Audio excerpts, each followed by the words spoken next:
first, but we are celebrating it belatedly, and the latter throughout 2019. Both auspicious occasions to celebrate. My name is Amir Sharifi. I'm a member of the faculty at the Department of Linguistics. My native language is Kurdish, the Sorani dialect. I am hopefully multilingual.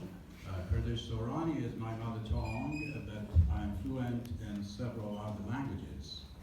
Paradoxically, I was educated in 3 other languages except my own. Those languages were Persian, Arabic, and English, and to some extent, actually, French.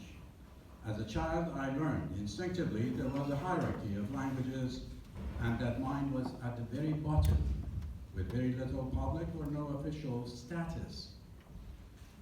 As a linguist, I still feel and know that the hierarchy persists, as reflected in the so-called Standard English, which is the language of this event.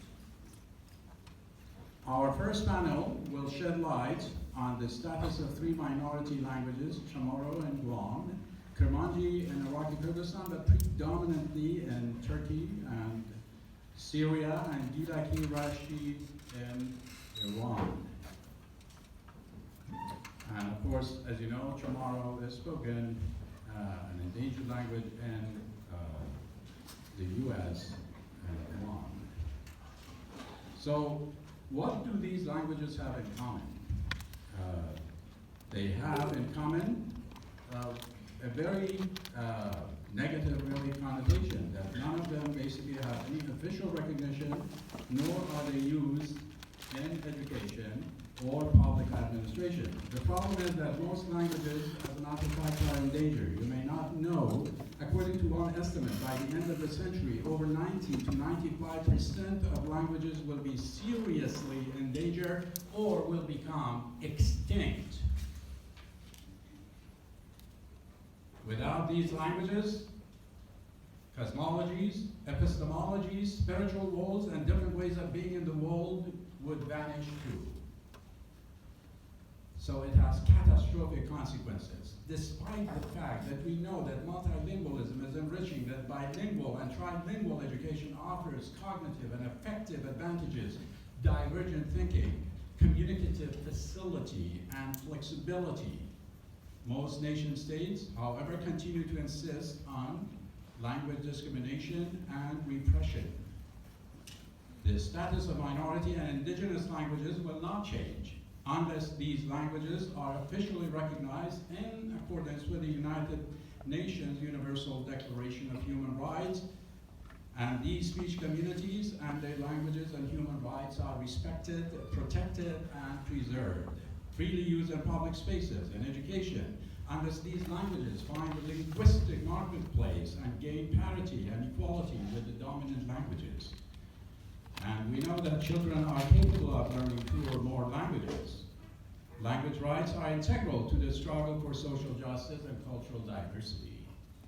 We are celebrating this momentous day to commemorate the struggles of all those who fought for language rights, from the Bengali students who gave their lives in 1952, to Behruz Buchani, a Kurdish author from Iran who is a refugee on Manus Island, and the power of his words through digital technology, WhatsApp application, has won him the Victorian Prize for a novel he wrote as a refugee entitled No Friends But Mountains. But in Iran, where he fled from, he was imprisoned for publishing a magazine in Kurdish. And he was not allowed into even Australia after winning such a prestigious award to claim his prize. To our own late colleague, Alexandra Jaffe, who indefatigably brought to the attention of the world the community activism in the French island of Corsica to revive Corsican through education. And in the Chamorro context, activists and authors such as Michael Lujan Biwakwa, who are trying to stop further decline of Chamorro or dry Raj Sanchez was striving to bring back Chumash, or Dr. Greger in her research and campaign on the revitalization of Chumash. There will be elaborate descriptions basically of their contributions in the second panel. The panelists, the first panel, will focus on their personal, socio-political histories, consequences, and dimensions of their languages. And on this momentous day, such a conversation definitely would serve as a pathway to build global diversity, as the essence of democracy is reflected in the UNESCO's motto for the Year of Indigenous Languages: support, access, and promotion of linguistic diversity. Welcome.